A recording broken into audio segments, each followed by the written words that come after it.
नमस्कार, आप सभी का संतोष जीएस क्लासेस में स्वागत है। मैं हूं ऐश्वर्य। आशा करता हूं कि आप सभी स्वस्थ हैं, मस्त हैं और पूरी ऊर्जा के साथ हैं। देखिए, ये जो माहौल है एग्ज़ाम्स का चल रहा है, इधर 3 से 4 महीने आपको संभलने का मौका नहीं मिलेगा। जो तैयारी करनी है यही 1-2 महीने आप डट के कर लीजिए। फिर लगातार एग्ज़ाम्स है, जैसे लेखपाल भर्ती का हो गया, फिर आपका शिक्षक भर्ती में जूनियर एडेड सहायक अध्यापक यूपीपीसीएस का लगा है, फिर एआरओ आरओ समीक्षा अधिकारी, सहायक समीक्षा अधिकारी, प्राइमरी की वैकेंसी आ जाएंगी तो उसका भी एग्ज़ाम्स रहेगा।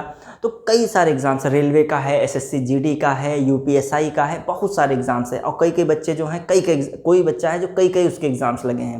मतलब यूपीएसआई में वो फिल किया है, टीचर में भी फिल है, यूपीपीएससी में भी फिल है, तो कई जगह। तो आपको संभलने का मौका नहीं है, तो इसलिए यही 2-3 महीने हैं, आपको अच्छे से पढ़ना है। और एक चीज़ और, जहाँ जीएस है वहाँ जो है साइंस का इम्पोर्टेंस बहुत है। लगभग हर एग्ज़ाम में जीएस एक इम्पॉर्टेंट पार्ट रहेगा। किन्हीं एग्ज़ामों में जीएस तो बहुत ही ज़्यादा पूछी जाएगी, क्योंकि सिलेबस में उनके जीएस ही ज़्यादा है। तो इस प्रकार आपको जीएस पढ़ना ही है। और जीएस में साइंस बहुत वेटेज है। देखिए, जूनियर एडेड एग्ज़ाम है, उसमें 50-50 क्वेश्चन के, मतलब 150 क्वेश्चन का कुल प्रश्न पत्र है, जैसे साइंस मैथ के लिए, तो उसमें साइंस अकेले 50 नंबर की है। अब देखते हैं, साइंस हर एक सिविल एग्ज़ाम हो, चाहे ग्रुप डी हो, चाहे रेलवे हो, सब जगह पूछी जाती है। आप सब देख चुके हैं, पहले से ज़्यादा वेटेज अब साइंस का हो चुका है, क्योंकि ये युग जो है साइंस की तरफ ही जा रहा है। साइंस एरा कह सकते हो। अब देखें, एक चीज़ देखते हैं, साइंस में 3 पार्ट्स हैं। फर्स्ट पार्ट फिजिकल साइंस है, मतलब भौतिक विज्ञान है। सेकंड केमिस्ट्री है। थर्ड बायो है। लेकिन जो वेटेज देखा जाए तो बायो का सबसे ज़्यादा है। बायो 60% प्लस रहती है, किन्हीं एग्जाम्स में तो 80+% बायो रहती है। फिजिक्स केमिस्ट्री 20% में आ जाती है। लेकिन हमें पढ़ना सभी को अच्छे ढंग से, चाहे फिजिकल साइंस हो, चाहे केमिस्ट्री हो, चाहे बायो हो। अच्छा, विज्ञान है क्या? विज्ञान क्या है? विज्ञान का मतलब जो है विधन ज्ञान, विशेष ज्ञान। और दूसरा अर्थ ये समझ सकते हैं, किसी भी घटना का प्रेक्षण और प्रयोग द्वारा जो निष्कर्ष निकलता है और उसके आधार पर क्रमबद्ध व सुव्यवस्थित ज्ञान ही विज्ञान है। अरे देसी भाषा में समझिए कि यदि कोई घटना होती है, यदि मान लीजिए हो ना ऐसी घटना, लेकिन मान लेते हैं कोई ऐसी घटना हुई, लखनऊ में बस लड़ गई, तो ये केवल घटना रही, हेडलाइन रही, बस लड़ गई। लोग केवल जाने कि इसमें कितने लोगों को चोट लगी है, क्या हुआ उसमें, मतलब कितने लोग इंजरी हुए, कौन सीरियस हालत में है, तो ये तक एक नॉर्मल खबर है। लेकिन विज्ञान का वहाँ क्या रहेगा, ये घटना क्यों हुई, रोड पे क्या ऐसा घटित हुआ, किस तरीके का एंगल था, कैसी मोड़ थी, क्या, मतलब उसका तर्क सहित जो ज्ञान है वही विज्ञान है। हर चीज़ के पीछे तर्क, वही विज्ञान। अब देखते हैं जो क्या रहता है कि विज्ञान में अब हम देखेंगे बायोलॉजी। हम लोगों को बायोलॉजी किस प्रकार पढ़ना है। बायोलॉजी का मतलब क्या? अच्छा, जीव विज्ञान, बायोलॉजी को हिंदी में क्या कहते हैं? जीव विज्ञान। अब बायोलॉजी जो है किससे मिलके बना है? Bio plus logos. तो बायो का मतलब क्या होता है? बायोस लैटिन भाषा का शब्द है, बायोस और लॉगस। बायोस का मतलब है सजीव, मतलब जीवित, सजीव या लाइफ एंड लाइफ, इसको लाइफ भी कह सकते हो, जीवन भी इसकी हिंदी तो बायोस, जीवन या सजीव। और लोगोस का मतलब टू स्टडी मतलब अध्ययन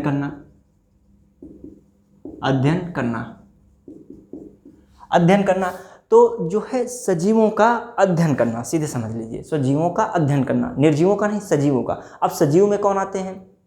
एक तो मानव है, ह्यूमन हो गया। दूसरा पौधे हो गए, ये भी सजीव हैं।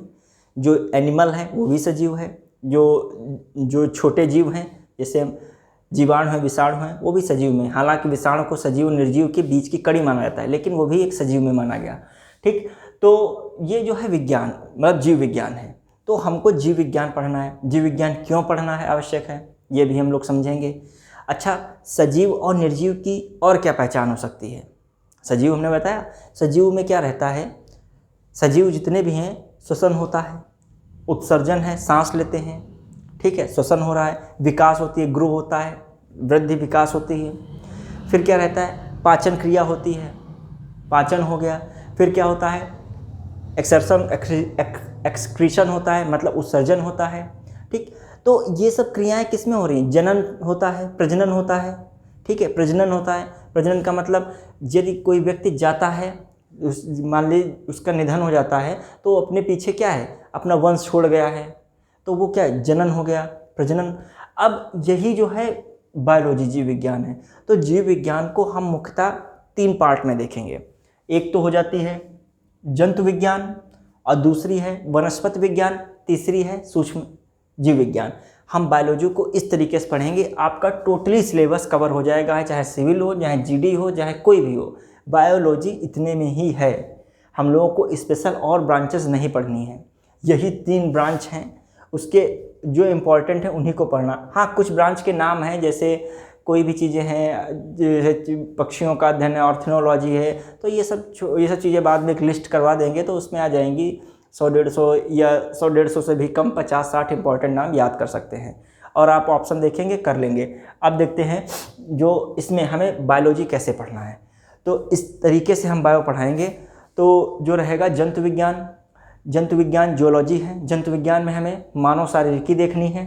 मानव शारीरिकी मतलब ह्यूमन फिजियोलॉजी, यही सबसे इम्पॉर्टेंट है। देखिए, जो जीव विज्ञान में सबसे ज़्यादा कौन पूछा जाता है, जीव विज्ञान में जो है 65 से 70% यही है, जीव विज्ञान। अब जो बचता है 20% यही है, 20 से 25% ये मान सकते हैं, 10%, 5 से 10% ये है। पूछे जाने का एक वेटेज बता रहे हैं, सबसे ज़्यादा यही पूछा है जंतु विज्ञान। और जंतु विज्ञान में सबसे ज़्यादा ये रहता है, 80% जंतु विज्ञान में यही रहता है। मानव कंकाल, यही जो है मानव शारीरिकी रहती है, 80% समझ लीजिए। और बाकी का जो है 20% में 15% ये और 5% ये। समझिएगा, जो जंतु विज्ञान है उसमें मतलब जंतु विज्ञान पूरे बायोलॉजी में 65-70% है लगभग, क्वेश्चन आप देखेंगे, और उसमें सबसे ज़्यादा 80% ये है मानव शारीरिकी। तो समझ लिए मानव शारीरिकी कितना इंपॉर्टेंट हो गया।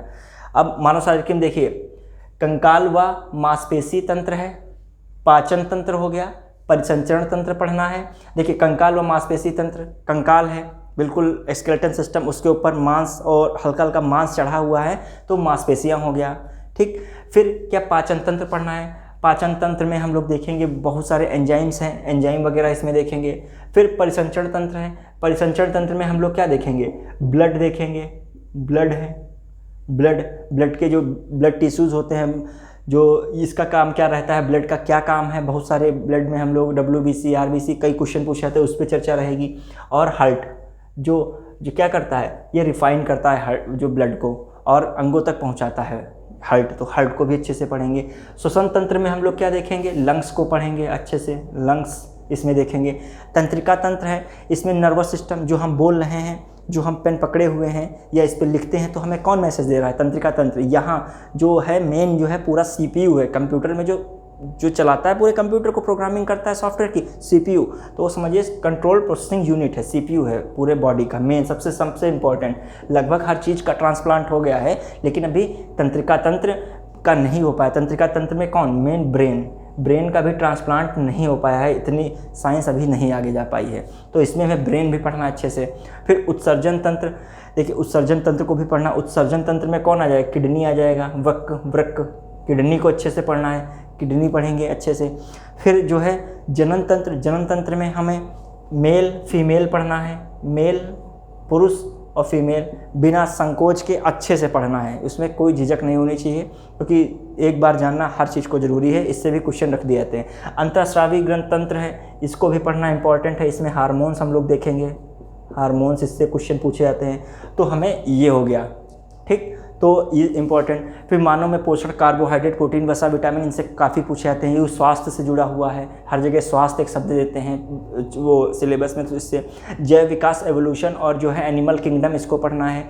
कोशिका, ऊतक से चल के जो है कोशिका से चल के हमें ऊतक तक पहुंचना है, तो उसको पढ़ेंगे। फिर अनुवांशिकता को भी देखना है, मानव रोग को भी देख लेना है। मानव रोग को जब देखेंगे तो जो है ये भी जीवाणु, विषाणु, कवक भी वहाँ पे बहुत कुछ आ जाएगा, उसी से ये भी कवर हो जाएगा कुछ हद तक। फिर देखते हैं ये हो गया। फिर हम कैसे वनस्पति विज्ञान को पढ़ेंगे। वनस्पति विज्ञान में पादप वर्गीकरण हमें देखेंगे अच्छे से, ठीक। पादप में पोषण कैसे क्या होता है, प्रकाश संश्लेषण क्रिया द्वारा, ये देखेंगे। प्रकाश संश्लेषण में लिखा भी है। फिर पादप हार्मोन्स देखेंगे, कई सारे हार्मोन होते हैं, एसिटिलीन है, बहुत सारे हार्मोन हैं, ऑक्सिन है, बहुत सारे हार्मोन रहते हैं, जिब्रेलिन है, कई सारे हार्मोन, उनको पढ़ेंगे। फिर जो है पादप जनन पढ़ेंगे, कैसे जो है परागकण द्वारा जो है फल बनता है और फिर अगला पुष्प बनता, मतलब वृक्ष बनता है, पौधा बनता है, इसको हम देखेंगे। जनन भी कई प्रकार का होता है, पादप में भी परागकण वगैरह, परागण, बहुत प्रक्रिया उनके बीच, निषेचन कैसे होता है उसको देखेंगे। पादप आकारिकी, देखिए जो काम मानव शारीरिकी में था ये सब ऐसे ही पौधों में जो उनके पार्ट्स हैं उनको देखेंगे। जैसे जड़ होता है, तना होता है, पत्ती होती है, बीज होता है, बीज से पुष्प बनता है, पुष्प से फल बनता है, तो यही चीज़ें देखेंगे, ठीक है। तो अब जो है मेन देखिए, फल कब बनता है, पुष्प से बनता है फल, ठीक। और पुष्प से फल जो होता है इसके पीछे परागकण प्रक्रिया होती है, ये अच्छे से हम लोग देखेंगे विधिवत तरीके से, मतलब कम टाइम में सिलेबस को कंप्लीट भी करेंगे और कोई भी चीज़ छूटे भी ना, इस तरीके से पढ़ेंगे। फिर पादप रोग पढ़ेंगे, पादप रोग भी बहुत सारे होते हैं, ठीक है, तो उनको पढ़ेंगे। जैसे गेहूं में अलग होता है किट्ट, कई सारे होते हैं, सरसों में अलग किट्ट होता है, तो ये सब है। खेरवा रोग होता है, कई सारे हैं सब अलग अलग। हरित बाली रोग, हरित बाल रोग, कई सारे होते हैं। अब जीवाणु, विषाणु, कवक, इनको अच्छे से पढ़ लेंगे। तो इस प्रकार हम लोग पूरी बायोलॉजी को देखेंगे अच्छे से। और एक चीज़ बता रहे हैं, देखिए हम लोग क्या है, जैसे ये है, इसको हम इतना काट लिए, इसको इतना काट लिए, मान लो इसको इतना काट लिए, अलग कर दिए, फिर इसको काटे, फिर काटे, फिर काटे, फिर इतना बचे, फिर इसको और काटे, जितना हो सके काटते रहें, फिर इतना एक महीन कण मिलेगा, उसको अणु कहते हैं। इतना महीन होगा उसे अणु कहेंगे। वही अणु क्या कहलाता है, निर्जीव वस्तु में परमाणु कहलाता है। मतलब कह सकते हो सबसे न्यूनतम जो है, सबसे न्यूनतम आकार का जो कण है वही परमाणु हो गया, ठीक। तो सबसे छोटा आकार, मतलब बिल्कुल काटते रहे लास्ट तक। अब ऐसे शरीर में, शरीर का मान लीजिए एक शरीर का पार्ट है, फिर उसको काटा, फिर उसको काटा, मतलब उस पर कटते कहाँ तक पहुँचेगा, कोशिका पे रुकेगा के। मतलब समझिए, शरीर की सबसे छोटी इकाई, कार्यात्मक एवं संरचनात्मक इकाई कोशिका कही जाती है। तो सबसे पहले कोशिका से क्या बना, कोशिका से ऊतक बना, ऊतक से क्या बना, अंग बना, अंग बॉडी, फिर अंग से क्या बना, अंग तंत्र बना। अब अंग तंत्र से क्या बना, जो है शरीर बन गया, संपूर्ण शरीर। अब इसको उल्टा कहें, देखिए सबसे पहले शरीर आया, शरीर में क्या हुआ, अंग तंत्र है, हाथ है, लीवर है, किडनी है, हर्ट है, सभी अंग तंत्र हो गए। फिर क्या, ये अंग हो गए, जो अंग तंत्र पूरा हो गया, फिर एक एक अंग हो गया, किडनी है, लीवर है, अलग अलग ये अंग हो गए, हाथ पैर सब अंग हो गए। फिर क्या होता है, फिर जो है ये अंग बनते कैसे हैं, ऊतकों से मिलके बनते हैं, ऊतकों का समूह होता है, एक ऊतकों के समूह से अंग बनते हैं। फिर ऊतक के बाहर जाएंगे, तब मतलब ऊतक से नीचे जाएंगे, ऊतक से किससे मिलकर बना, कोशिका से मिलकर बना, तो कोशिकाओं के समूह को ऊतक कहते हैं। तो ये हो गया। अच्छा एक चीज़ यही और देख लेते हैं, बायोलॉजी के जनक कौन है। बायोलॉजी के जनक कहे जाते हैं अरस्तु, और जो है जंतु विज्ञान के जनक भी अरस्तु कहे जाते हैं, अरस्तु। जंतु विज्ञान के जनक क्या कहे जाते हैं, ये देखिए जंतु विज्ञान मतलब एनिमल्स पर इन्होंने काफ़ी सर्च किए, काफ़ी प्रयोग किए। तो जब एनिमल पे किए वो जंतु में आता है, तो जंतु के इतने ज़्यादा प्रयोग किए और जंतु का सबसे ज़्यादा वेटेज बायोलॉजी में रहता है, तो इसके जनक कहे जाते हैं, जनक, फादर ऑफ जियोलॉजी। तो इसके भी जनक कहे जाते हैं, जीव विज्ञान के भी, बायोलॉजी के भी। लेकिन बायोलॉजी जो शब्द है, बायोलॉजी शब्द लेमार्क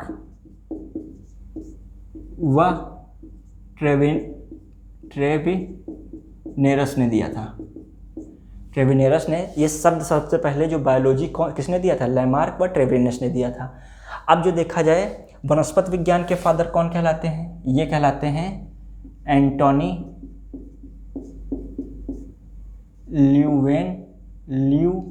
ल्यूवेनहॉक, ये कहलाते हैं हॉक, ये हो गए। और सूक्ष्म विज्ञान सॉरी ये जो हैं इसके नहीं हो गए, ये हो गए वनस्पति में थियोफ्रेस्टस है। इसके जनक कौन है, थियोफ्रेस्टस। कभी कभी ऐसे नॉर्मल क्वेश्चन पूछ लेता है, ये यहाँ पे लिखे तो बता दे रहे हैं। और इसके जनक हैं एंटोनी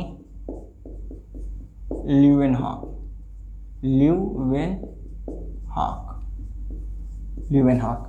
तो ये हो गया। तो इनकी जो पुस्तक थी, जो बुक थी, वो क्या थी? The Historia of Animalia. ठीक, ये थी। और इनकी कौन सी पुस्तक थी? The Historia of Plantarum. तो इस प्रकार जो है इनकी हमने चर्चा कर ली, लेकिन इसको हम लोग विधिवत पढ़ेंगे कि टॉपिक को अच्छे से देखेंगे, डायग्राम समझेंगे, तभी जो है बायोलॉजी समाप्त होगा। एक बार बायोलॉजी अच्छे से पढ़ लिए तो हमेशा फ़ायदा देता है बायोलॉजी। तो आज हम इतना ही रखेंगे। हमने थोड़ा सा इसका परिचय करा दिया, कैसे पढ़ाएंगे। ऐसे ही फिजिक्स के भी हम बताएंगे कैसे क्या टॉपिक हैं। फिजिक्स भी हम लोग पूरी एक एक चैप्टर, प्रकाश, ध्वनि तरंग, यांत्रिकी, जो है विद्युत धारा, हर एक चीज़ देखेंगे। और जो छोटे मोटे न्यूमेरिकल हैं उनको भी देखेंगे अच्छे से। केमिस्ट्री को भी ऐसे हम लोग केमिस्ट्री का भी पढ़ेंगे। कार्बनिक अलग है, अकार्बनिक अलग है, धातुएँ हैं, जो भी है, अम्ल, लवण, क्षार, ये सब जितना भी होता है उसको भी देखेंगे। एकदम से साइंस को एकदम जो है तैयार कर डालेंगे, एकदम पूरी की पूरी साइंस। ठीक है, तो आज के लिए इतना ही। धन्यवाद। जय हिंद।